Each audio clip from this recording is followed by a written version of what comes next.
My friend, you do not hear this enough. You matter. Fatherhood is one of the most important roles you will play in this lifetime, and it will be one of the most rewarding. And your family needs you. Your children need you. You matter. Today's guest is my friend, Shawn French. Incredible conversation. And three things that stuck out to me from our time together were: one, the importance of holding space for opinions in your home. Number two is the power of fierce empathy for those that have been placed in your care. And number three, if you want your children to not be lazy, then you, as a father, must not be lazy. Welcome to Fatherhood Field Notes podcast, where I interview incredible fathers, gaining wisdom from their stories for you and I to grow in our own craft. I'm your guide, Ned Shout, father to 5 kiddos, currently ages 12 to 18, and husband to my rad wife, Sarah, working on our 21st year of marriage. So yeah, my friend, I'm in the thick of it, and I am working daily to rebel against the low expectations for fathers and create a world where fathers know who they are as they show up for their families. You and I have the greatest opportunity to impact our world through the way we embrace our fatherhood role.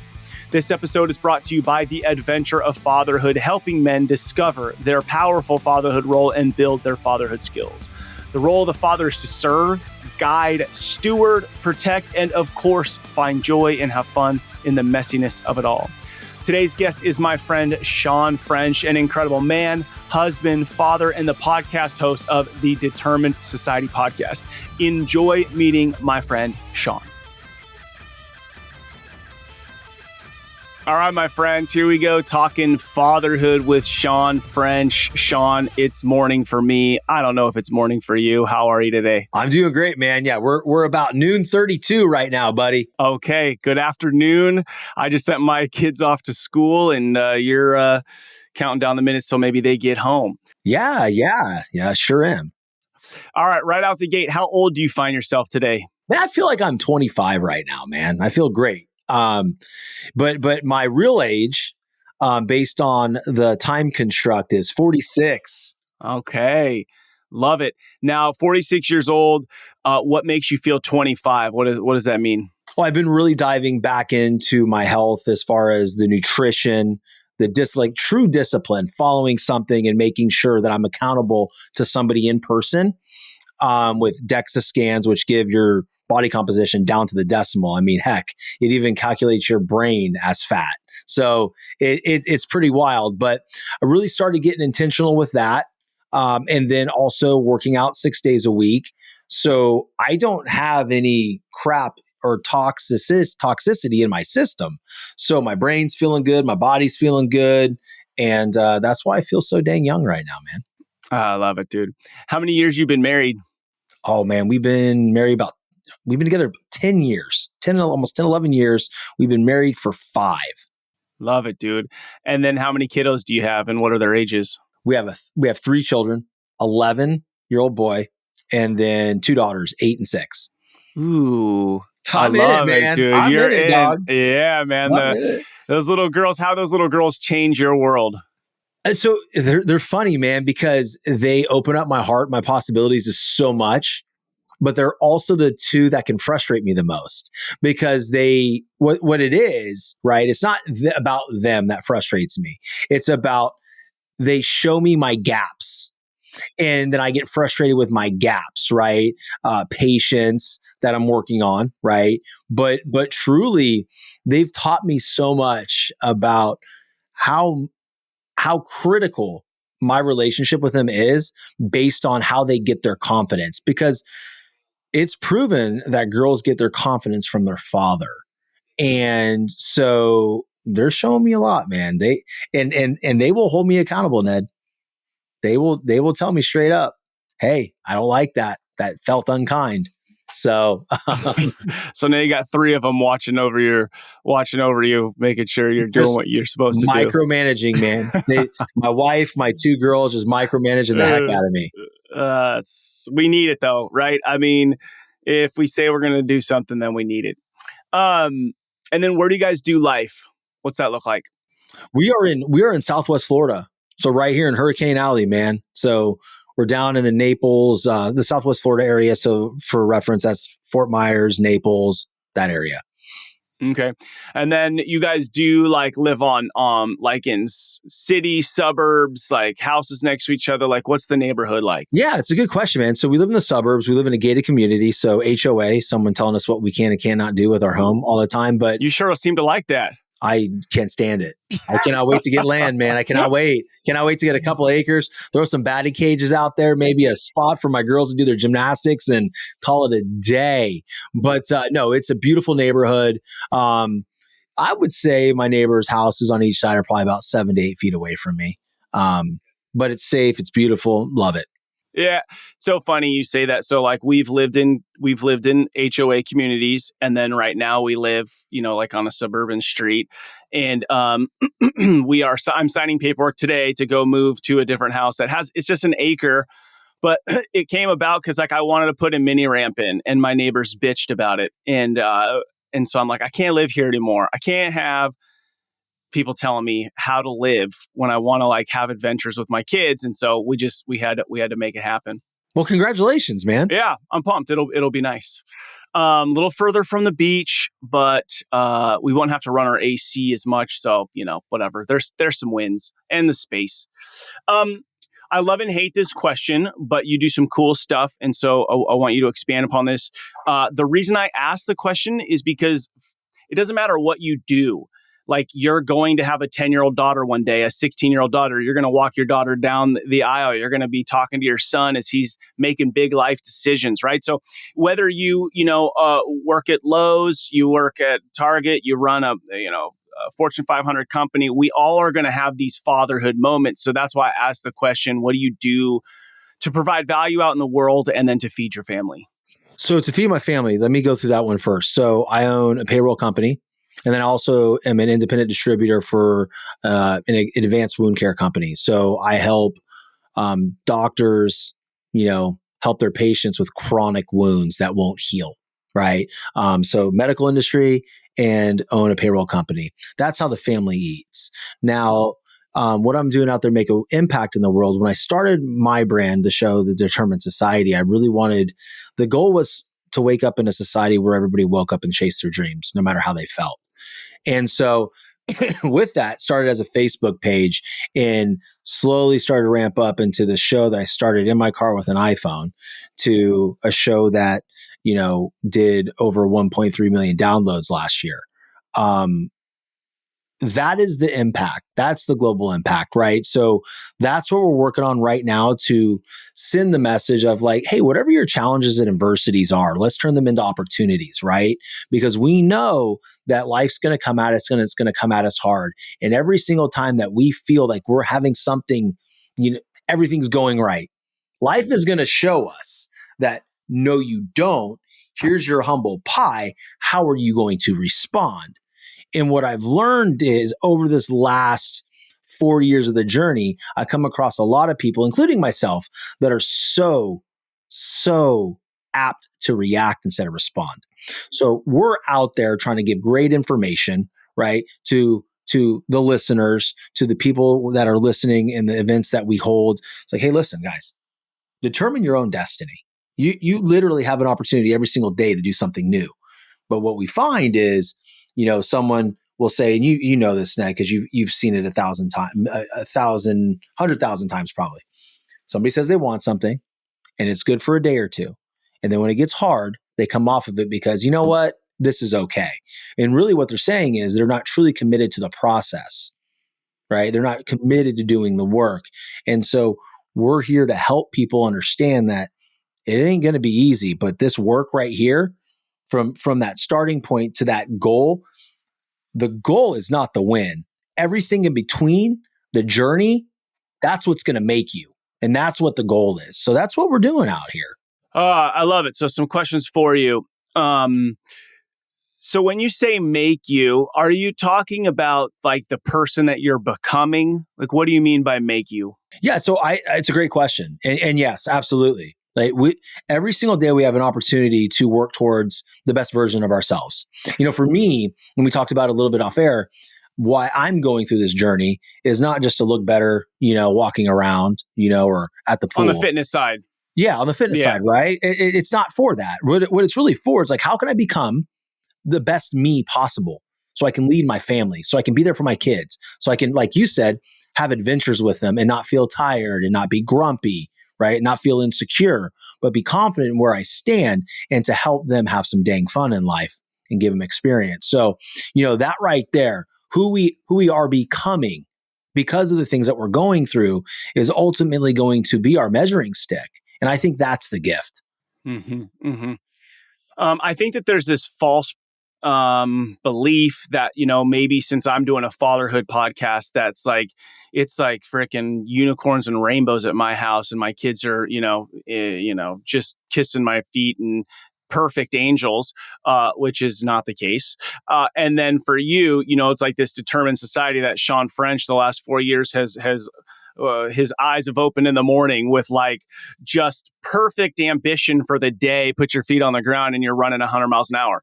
Talk to me a little bit about your own, struggle in what do you do when the messy chaos shows up? And that's what you're preaching against, right? Is like that stuff's coming.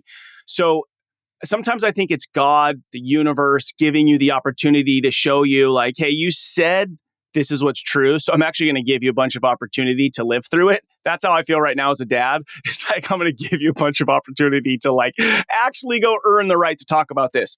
So talk to me about maybe a couple moments or like high level for you.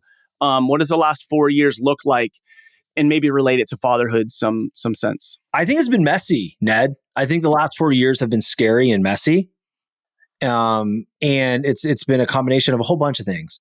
But there's been a lot of kicks in the what, right? And I'll tell you, man, like one of my partners that have paid us for marketing for their company just gave us a 90-day notice today. So I want to talk about that today.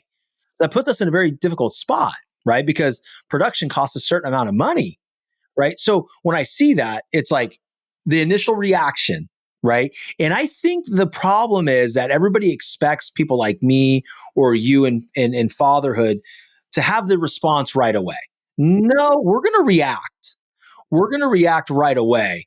And then through conversations with the people we know, love, and trust, we start to come up with a response and be like, okay, here's how we move on the rest of the day and pull forward instead of getting in this negative mindset and energy.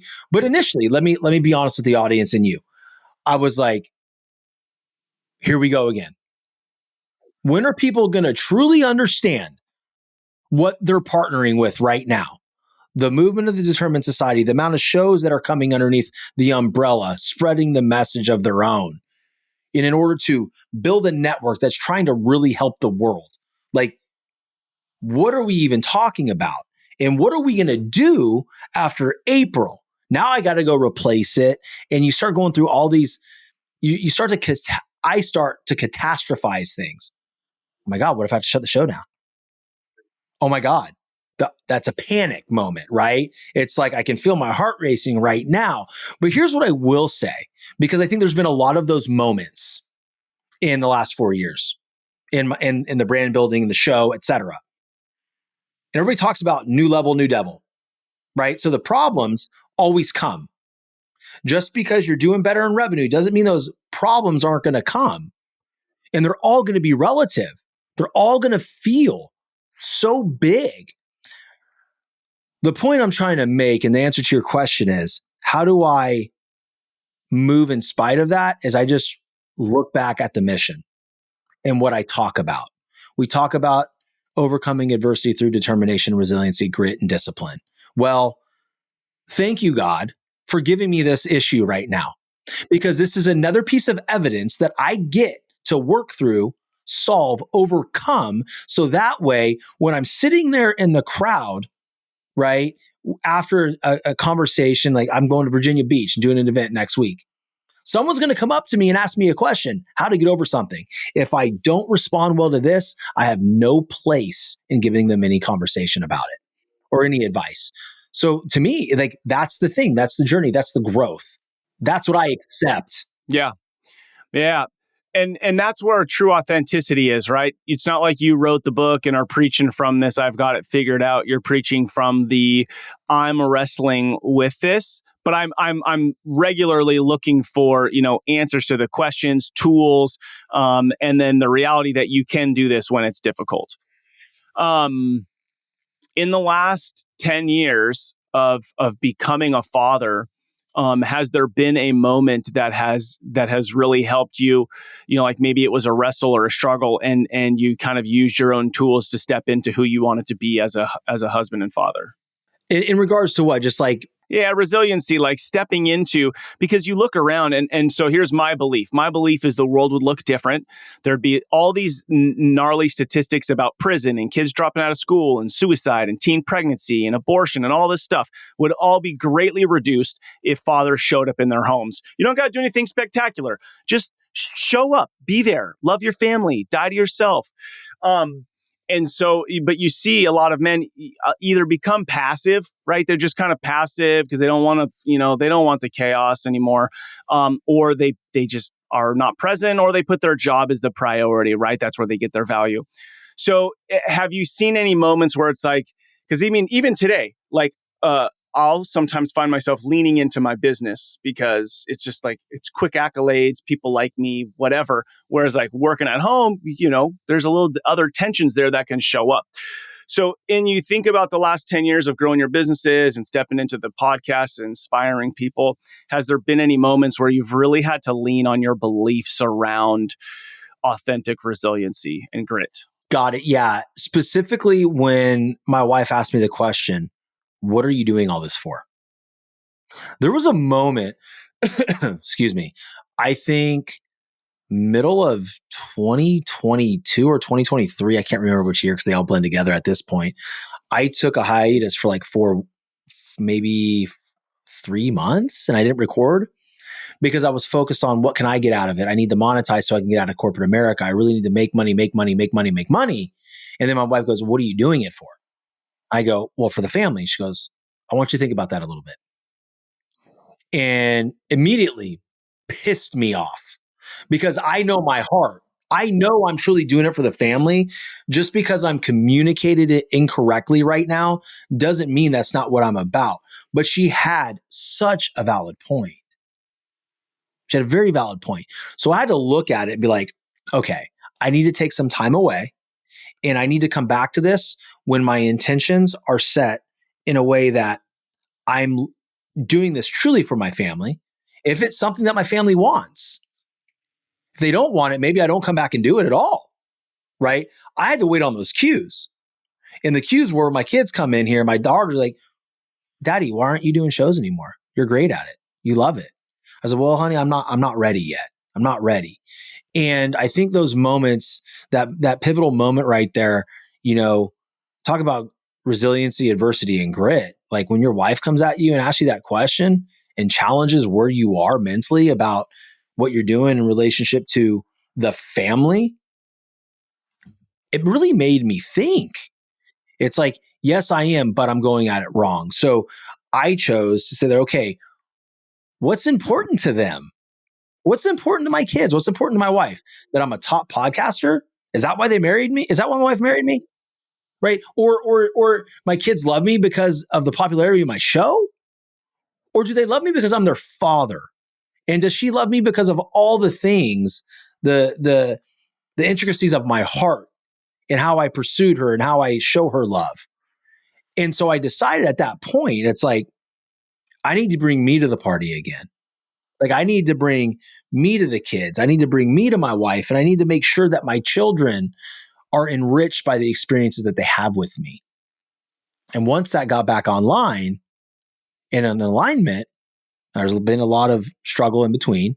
But once that came back on, I started recording again. And what do you know? My show got so much better. And my relationships are great. It's so good. The motive, the why. Yeah, it's making you, going back to the who are you becoming, right? You're using this as a tool, not to just inspire the world, but also the man that you're becoming for your family. It's interesting because last year I had a few distractions and kind of pursued a couple different things. And, new year, starting to think about the new season, moving in a new house, selling a house, all these kinds of things. And at church on Sunday, our pastor said this statement that I've been kind of sitting with and wanting to journal about, but it's don't succeed at something that doesn't really matter. Interesting. Yeah. So coming back to your question, your little hiatus, Sabbath, pause from what you're doing to kind of reset the motive versus like, well, everyone thinks a podcast is coming out Tuesday, right? Like I get Oh, that. dude, that was hard for me, Ned. Yeah. No, I know. I've been doing this since 2019, and I up until like maybe 2 months ago, I had only missed 1 week. And then this last couple months, I've just been in a bit of a reset funk, whatever. And I've missed a couple Mondays, I think. And I just had to tell myself, like, this doesn't define me. If it's not making me better, then I'm not, or others, I'm not doing it. But wrestling with that question, don't succeed at something that doesn't really matter. Pretty powerful thing to consider. Okay. In your opinion, Shawn, what is the role of the father? To lead. The role of father is to lead. And I always look at it this way, man. Like, what are my kids really truly learning from me? Not by what I'm saying. I can say a ton of different things to them. I can say, don't do this, don't do that. You need to do it this way. Or, hey, this is what life's all about. But if I'm not out there living in a way that they can truly observe what's going on and how I'm living and how I'm carrying myself, like, I'm doing nothing. And my role as a father is far beyond bringing money into this household and putting food on the table. That is just something. That is like baseline. That is something. But the other things, right, is my daughters need to see how I treat my wife. My son needs to see how I treat my wife, right? Because my daughters are going to choose men who are like me, right? And so, am I loving on their mom? Am I making her coffee? Am I telling her that I love her? And am I showing her fierce empathy when I'm upset? But am I doing it in a calm manner, right? And my son needs to learn how to treat a woman because one day he's going to have a girlfriend. And I want him to be able to say, my dad led me this way. This is how I'm going to treat women. And I want my daughters choosing men that are going to love and value them and respect them in eventually a marriage. So that's just one aspect of it, right? But I want, I, what I go for every single day is how can I cast the shadow, right? How can I become that man that my son wants to be and that my daughters want to go find someone just like me because I give them exactly what they need emotionally and discipline wise, right? Because discipline doesn't mean go to your room. I'm gonna spank your butt. Discipline means, hey, here are the standards in this household. Here's the standards in life. Are those is what you just did within those standards? Right. And I think that's what the role of a father truly is. It's a leader. Mm, love it, dude. Tell me, fierce empathy. There's some power behind that. So what's fierce empathy look like? Dude, look at God. God leads with fierce sympathy, right?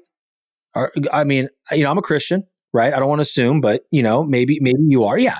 So yeah, I love Jesus, right? I don't always speak like it, but it's funny because you just today we think everything's great. We think everything's moving along in the show, and there's something out of alignment, and God goes, "That's done.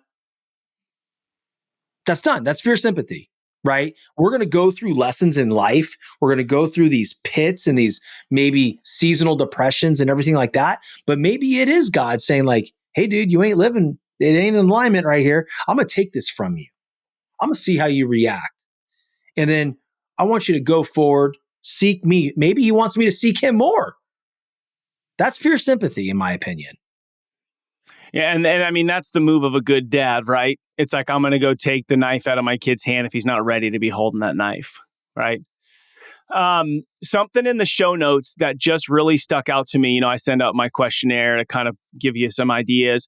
And one of the things that you said was it's your job to show your family what it looks like to take action and to serve. I love that, taking action, right? Like as a man, it's like, dude, let's go. That's what I want to do. And then also serving, like this is very second word you said is serving, which is right out the gate, like not about me, right? So I mean, that goes in line with, casting the shadow, right? You're talking about a man that's out in front taking action. How do you do that without, because you're such a man of action, I'm sure, without making your family feel like, I'll never be as, doing as much as dad. I'll never, I guess, do you see that? Do you wrestle with that? I do, right? So sometimes it's like, I'm so intense that it can kind of make people around me feel like, I don't want to say, well, I try, but that kind of mindset. So what do you think about that? I think for me, the way I take action is I do it through just such a natural me. Like if someone needs a smile, I'm gonna give them a smile. My emotional intelligence level is very high, right? So, and so is my son's. It's off the charts.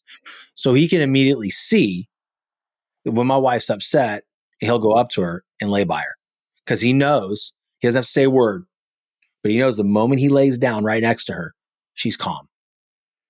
And it helps her. It soothes her. She calls him the Zen boy, right? And so I just think there's a lot of he gets a lot of that from me, to be honest. So in this respect, taking action just means going out there and being authentic.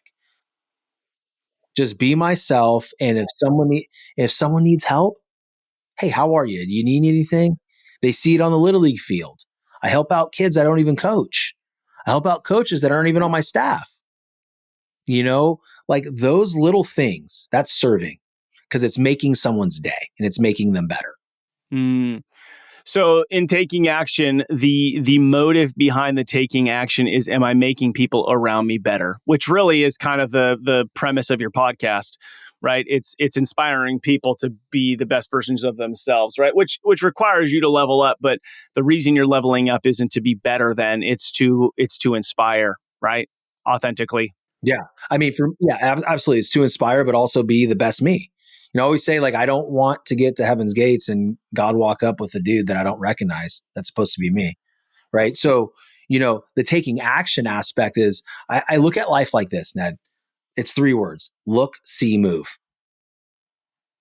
I don't think it's look, see, move. Okay, go. Right. If I feel a certain way, I look at something, and if I feel I can wrap my mind around and truly see what's going on, I move.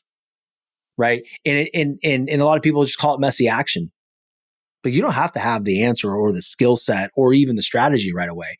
But if you're willing to take that next step, that's all that matters. And so to me, that's what it is.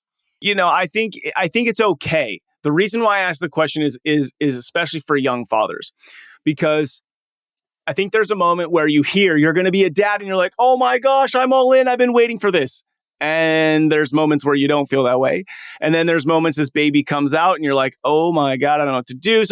Or they start to walk, or they're 5 or they're 10.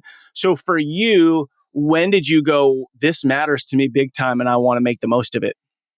I think it's a learning curve first and foremost, right? I never had a lack of excitement about having my children, right? I never really, I was scared my first one, right? But my son, I remember sitting in the nursery a few weeks before he was born, folding all the clothes and breaking down in tears because I was in charge of another human being's life. Like, I have to keep him alive. Was that your concern? Was the alive part or the teaching him part? What was the thing that kind of led you to tears? Honestly, I was just like, it was everything. The whole just overwhelm. What if something happens to him in his sleep? Like, I mean, like, what if I suck at this, right? And then we had Alina, and then Mia, right? And I did the best I could with all 3 of them, but I feel as though I've become better every single child, and I think I really started to fully embrace fatherhood, and what it really meant. I had to get everything in order. It was when my daughter Alina was born. And I was like, okay, there's some things going on that I'm not very good at right now. And for instance, I used to coach baseball at the high school level, so I would drink a ton of beer. That's not responsible. I needed to be home after a game being with my kid, but I think that the first one was, like early on, it was like too much for me to handle. Like I wasn't young by any stretch of the imagination. I think I was 33 or 34. I don't know. Right. But like, I didn't understand how to truly be present. Like the bedtimes, like I just felt overwhelmed, man. I was grateful. I love my son, but like every single child, I've become better. Now it's like I'm embracing 98% of it. And there's the other 2% are like, oh boy, here we go. Like I don't know if I want to get into this girl fight upstairs. I'm just gonna kind of Oh, I've sit been here learning to quietly. walk away from those. Dude, Took me it's a minute. crazy. I don't know if that answered your question, but I mean No, it's it fully answered my question. I love the learning curve part. I think that's real.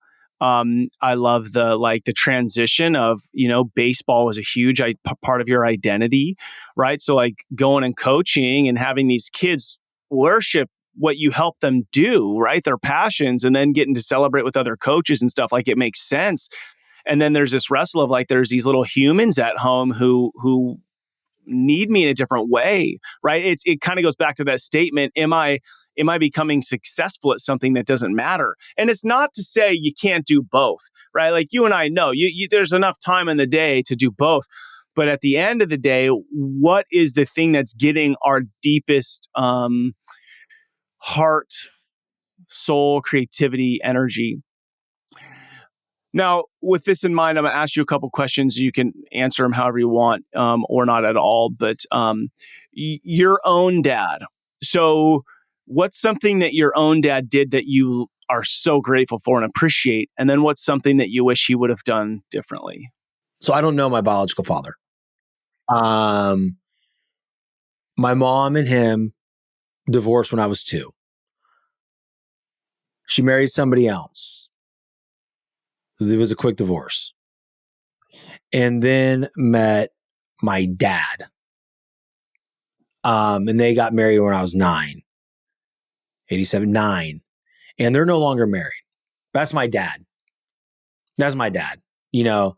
So I wanted to clarify because I needed you to know, and I wanted the audience to know kind of the fatherhood journey that I saw growing up. And because of that, I do have a lot of dad guilt, right? Like I try to be the best father possible because I don't want them ever feeling that they didn't get what they needed from their dad.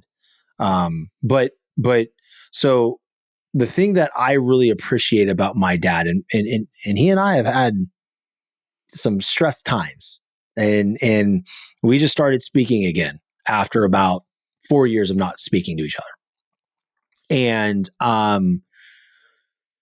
the best thing that he taught me was you are done when you say you're done.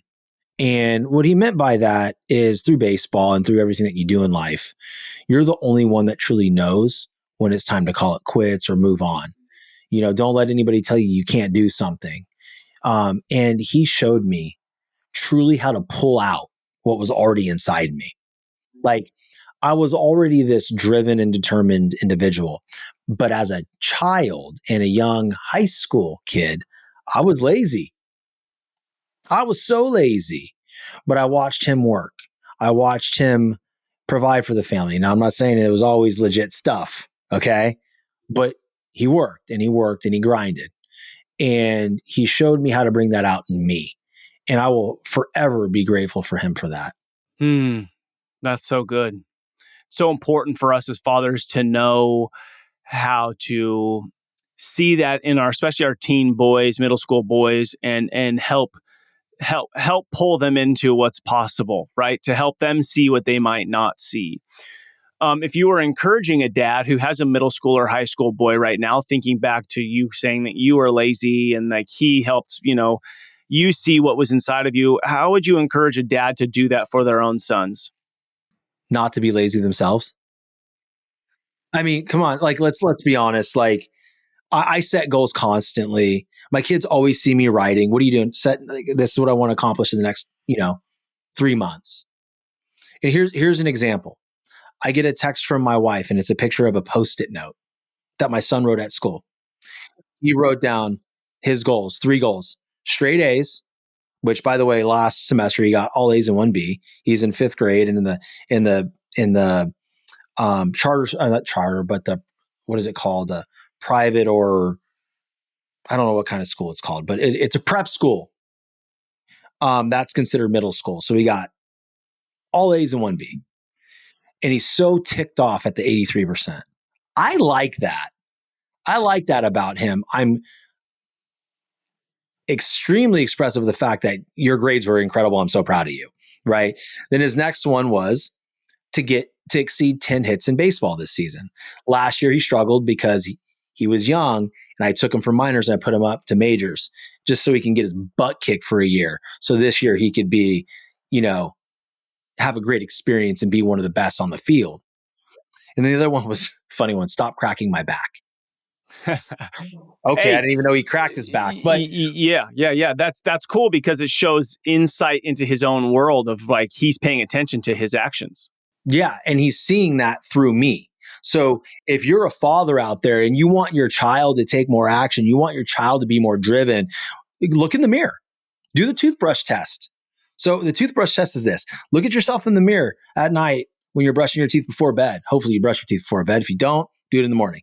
And and say, did I do everything today, or did I do everything yesterday that I said I was going to do to help me become a better father, a better professional, or better whatever? But if you're looking to be in shape, did I do everything I could to be in shape? And if the answer is yes, continue to look at yourself in the mirror.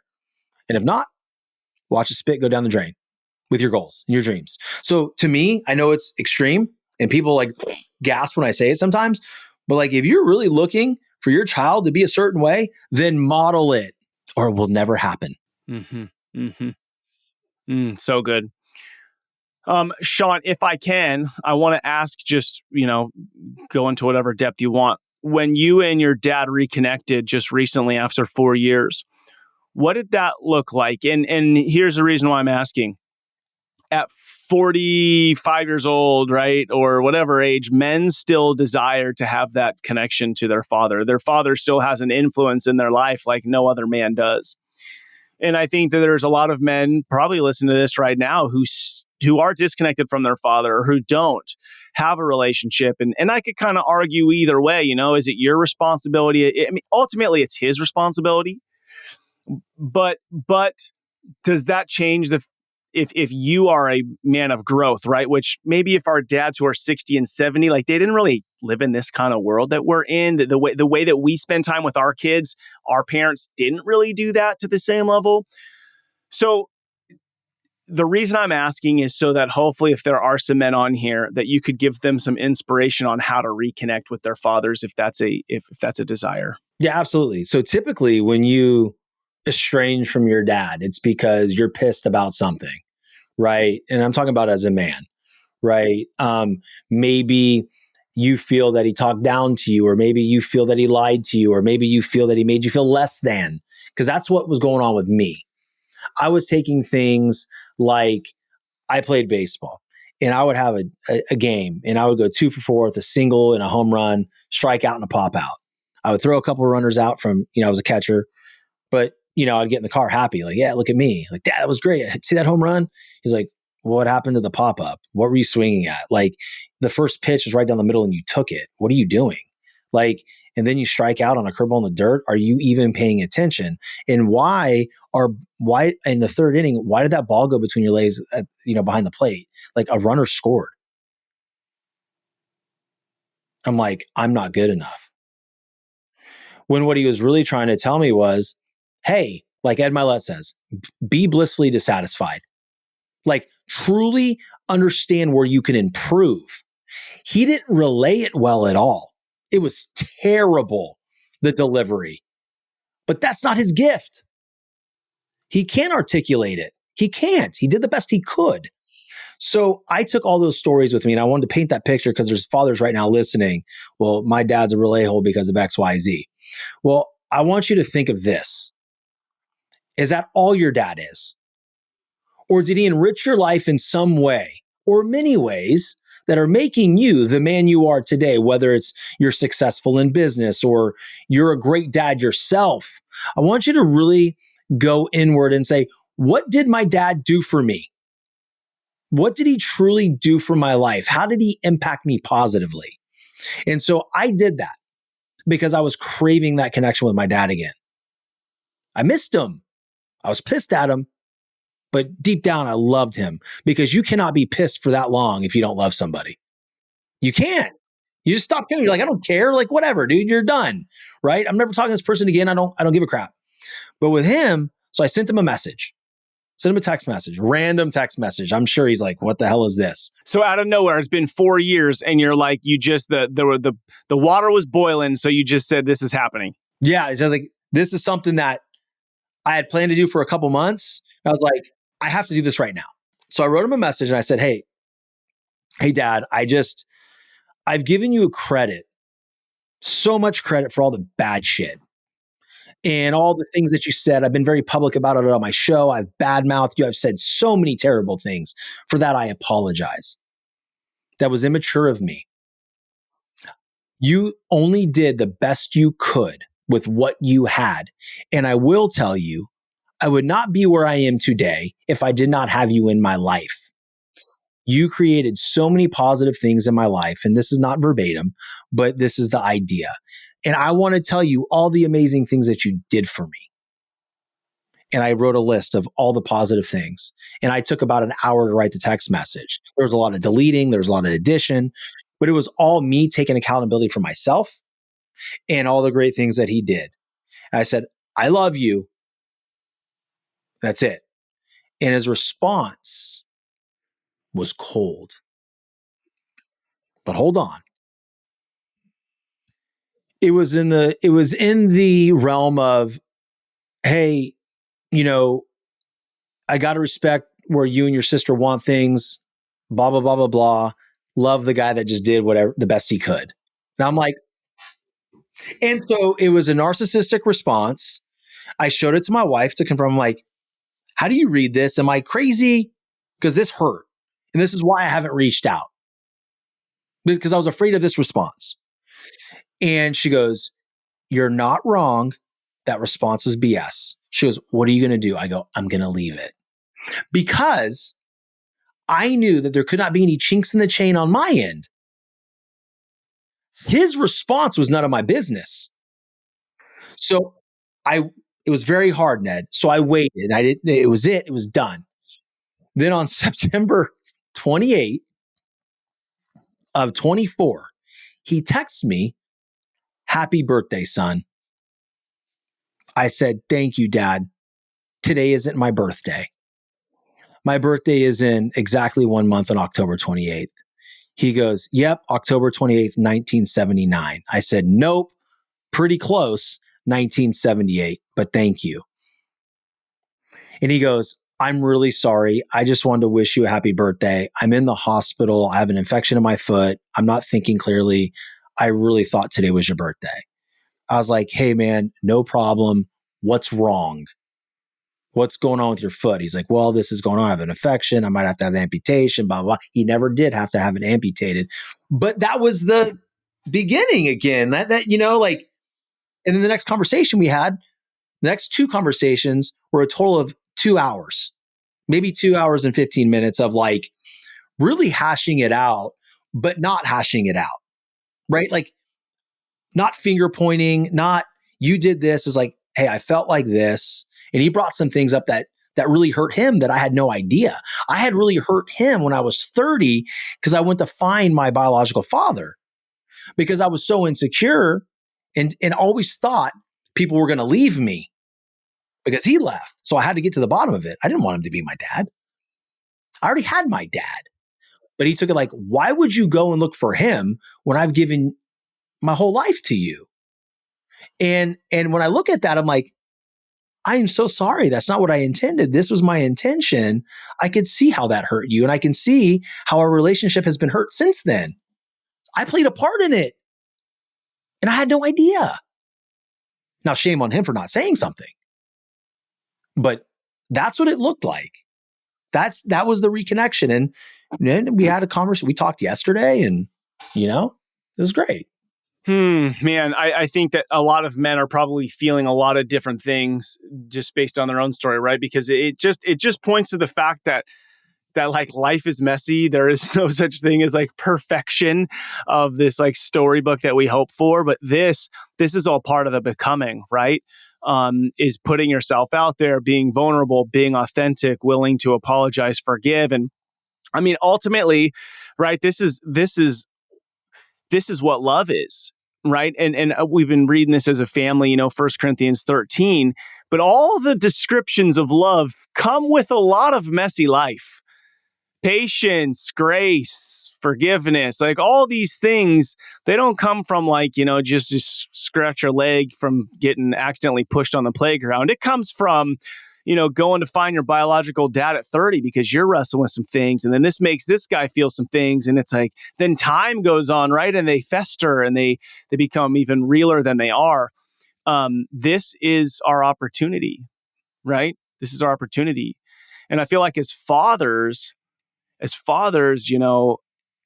we have such an incredible responsibility to be a part of like being that gardener and playing a role in this co-creating with God of like what's happening here. And it comes, I think, as much as I'd like to say it comes with like sitting on a throne with a rad crown and like cool shit, I think it comes with like a lot of days of just eating shit, like just with a smile.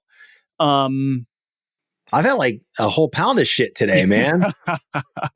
Dude, this happened like 20 minutes before the show. I'm like, right now, like, Shawn, why do you have to check your email right now? Like, oh yeah. Then you're kicking yourself. I'm like, dude, but the reality is like the two aren't connected, right?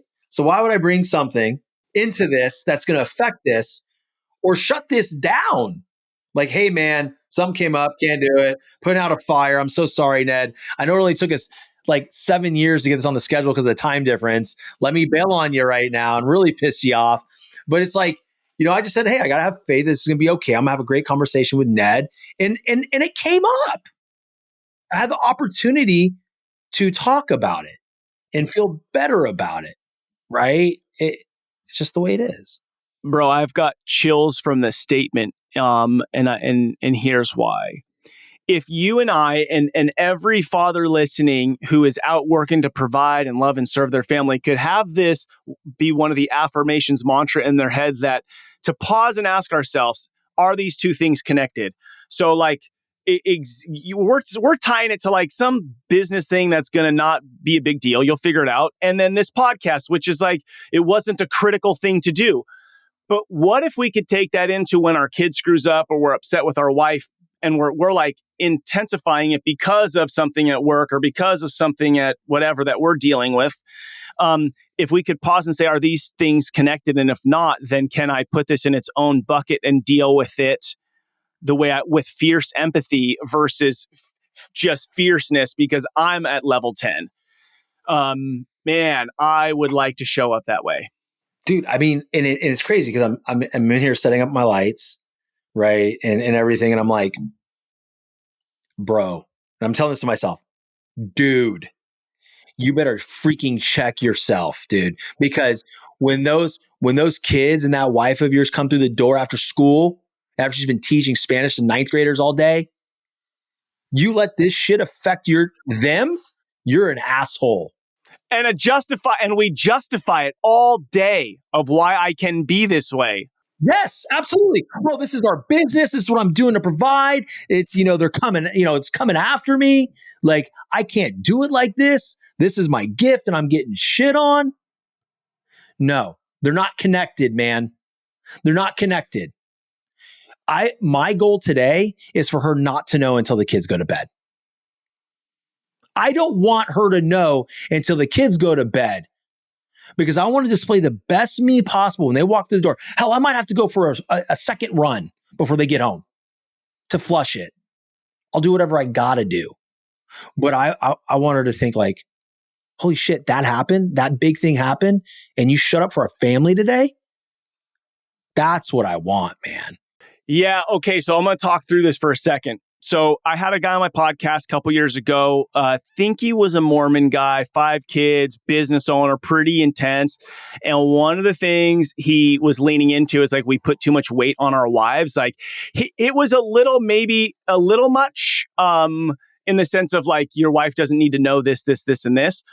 But I have sat with it. His idea, I'll give you my own example, but his idea was like, yo, I'm investing in this business. I'm doing these things. I don't need to run these by you.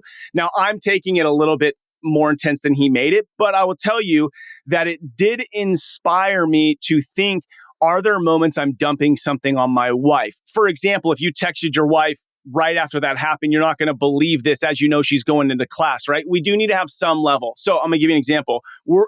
Buying this house this last 60, 75 days has been really difficult. And I was selling I was selling our condo, which is down the street. And I went and a friend bought it. And then the next day he called me and it was like, that solved all the problems.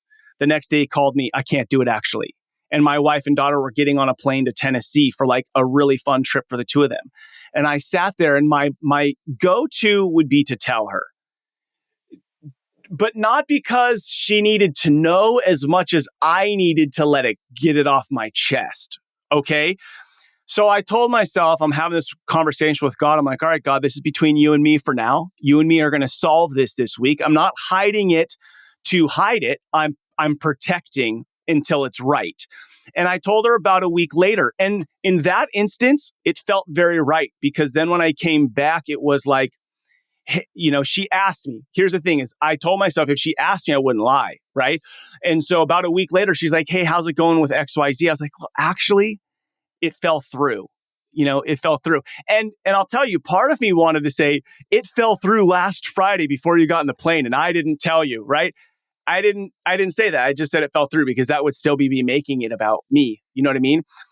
But I've been working with God on this, like where are the things that I need to not dump on my family, or when, right? When and why am I sharing this information? Because so much of the time it's like, I'm saying it because I need to say it, not because you need to hear it.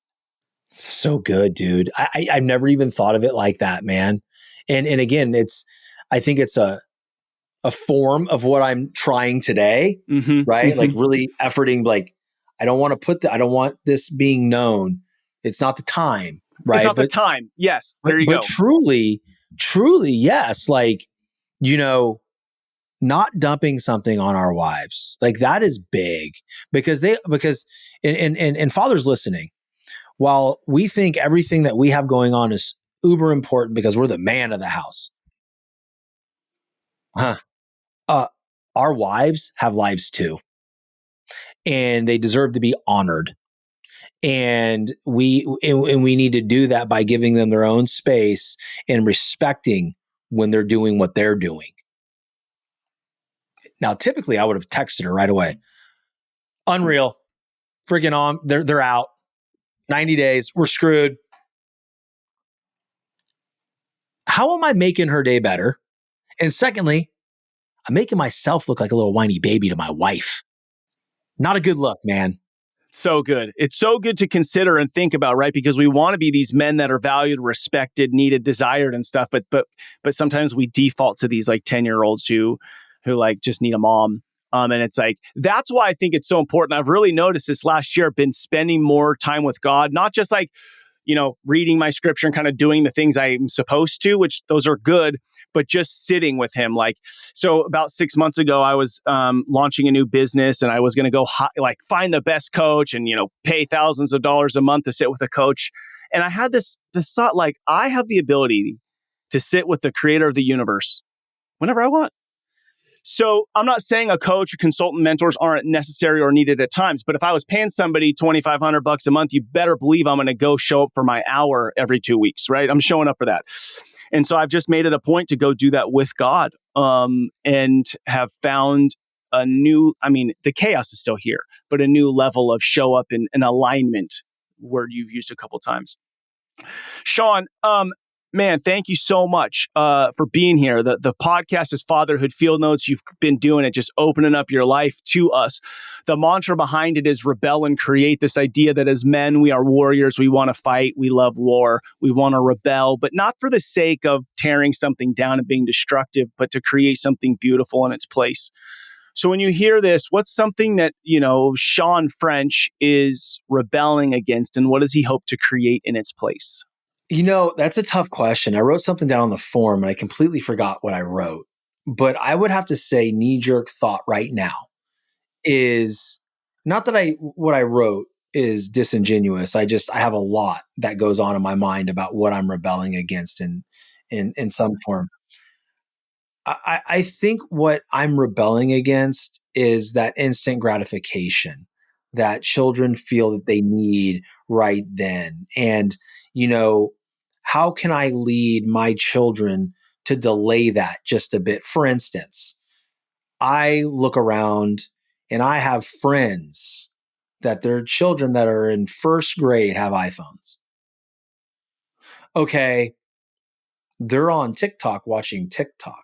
I don't know, but for me that's a hard line. Like in my household, I'm going to rebel against that. We actually signed up for an initiative called Wait Until 8th to even get a phone. So I signed the petition. Now, initially, my knee jerk was to my wife. I'm like, that is stupid because like our kids need to get a hold of us. What if they need to get a hold of us? Like, what if they're friends and they won't let them use a phone? Like, I need my kid to get a hold of me.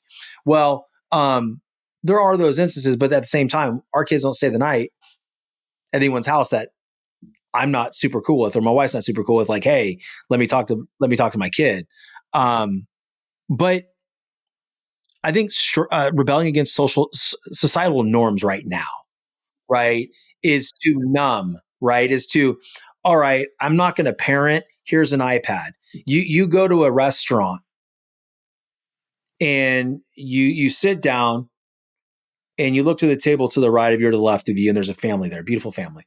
None of them are talking to each other. They're all on their phone. They're on their phone. The kid's playing that little console game on the stupid table. Why are you even together? Why are you even at dinner together? Like you're not connecting. Like to me, dinner time is the most sacred time. Nobody eats until everybody sits down. We talk about what we're grateful for. My 6-year-old does the blessing, and we connect. It's not always butterflies. There's arguments at the table, and it triggers me, and it's hard. But I'm rebelling against the here's your phone. Here's the instant gratification. I do not want to open my children up to this world that could impact their confidence, impact how they communicate, or completely numb them out in general. Like, so yeah, dude, like I'm rebelling against that. I want to do the hard work with my family. Love it, dude. Beautiful. All right, Shawn, last question for you, legacy question. Imagine 30 years from now, you're standing in a cul-de-sac. You can peer into all your children's homes, looking into their homes. What do you see being played out that just puts a smile on your face, tear in your eye, knowing I showed up. I did my very best. I would say my son being present with his kids and his wife. I would also say that my daughters are being treated properly and able to voice their opinion in their heart in their house. And seeing them, oh my God, don't do it to me, man. I'm like getting emotional. Watching them lead their family, their kids, and seeing what my son Bobby would be like as a father and what, my 2 daughters are as a mother, and giving out the same love and hopefully the same customs. The no TV during the weekday. They're playing board games, they're reading, they're talking, they're doing homework, they're having dinner together, right? They're focused on whatever is under this roof and not worried about what's going on outside these doors. That to me would be very satisfying. A word you said that I think fathers could leave with is you said that your daughters have an opinion. And my question to men listening would be, do you, I don't want to say allow, but does your wife have an opinion in the home?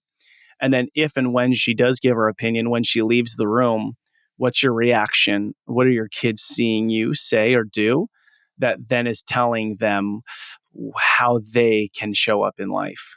Because I think that there can be moments where even I'm like, she says something and it's like she leaves the room and it's, you know what I mean? Like, oh my gosh.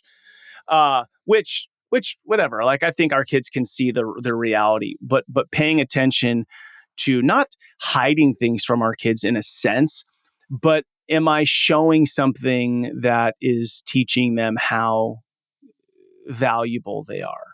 Right. And that's what you're talking about with that opinion piece is value. Yeah, I just think we need to hold space. Yeah. Holding space is so important, man. Mm-hmm. Shawn, thank you so much for being on the show. Thank you for sharing your life with us. Thank you for the work you do with the Determined Society. Thank you for the way that you're showing up and inspiring the world. Where can people find you, learn more about you? Yeah, thank you. So the website's www.thedeterminedsociety.com. If you want to learn more about me, come to my Instagram at the Shawn French, SHAWN. So the Shawn French on Instagram. And then, the Determined Society on Apple, Spotify, YouTube. I'd appreciate you guys coming and, listening to the perspective my guests give and, connect with the show, send me some questions, man. Connect with me too. Like if you come and check me out on Instagram, let me know that, you heard me on Fatherhood Field Notes. I want to talk to you. I want to hear about your journeys and what's going on in your lives. What an incredible conversation. It's been a couple weeks since I had a podcast, and really just sitting down and talking to another man who is in the fight, in the struggle, just gives me so much life to learn from him, to share with him, to grow together. And a couple things that I'm walking away from is this idea of how am I allowing those in my home? Allowing is an interesting word, but how am I responding and reacting to would be the better terminology probably when my family has opinions about things. How am I truly listening, hearing, paying attention, giving value to those things? The next is fierce empathy, to show up not just with empathy, but with fierce empathy, like I'm going all in on this. And then the other last thing is just the feeling I have of walking away from this, connecting with another father. I highly encourage you guys, surround yourself with other like-minded men that you can talk about the most important things with so that you can inspire and encourage while also being inspired and encouraged. My friends, if you enjoy this podcast, please share it with a friend. That would just be such an honor. Write a review if you haven't already. And I just want to say thank you. Thank you for getting out of bed this morning. Thank you for showing up. Thank you for investing in yourself so that you can be a father who is continuously becoming the man that you desire to be for your family. What you do matters. Don't be like everybody else. Don't be mediocre. Step into the man God designed you to be, because it matters for your kids, your spouse, and your community. This is your guide, Ned Shout. Together, let's rebel against the view that fatherhood has little impact, and let's create lives engaged in mastering the craft of fatherhood. I look forward to hanging out with you next time.